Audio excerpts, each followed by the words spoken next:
This is Ralph from Rapid Holding Systems, just demonstrating our different probes. We have a couple different options. This one is a two-piece system, so there's a pallet with the probe. It's a little bit bulkier. The probe tip is a little bit bigger. This was a 5mm ball. This one in particular, it's the US 600-3. It's a one-piece design construction instead of the two-piece with the pallet.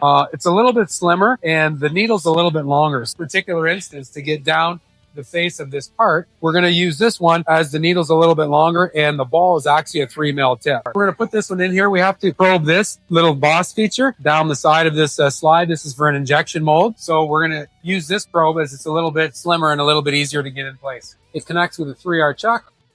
Simple tighten of the test. The set screw, it's very secure. Now we're going to go ahead and probe our part. So the nice slim design lets us get down the face of the slide, whereas this one is a little bit bulkier for different applications. That's a simple way with our US 600.3 to probe small parts in intricate places. For more information, visit us at www.rapidholdingsystems.com. And if you like our content, please like and subscribe. We'd love to show you more. Thanks a lot.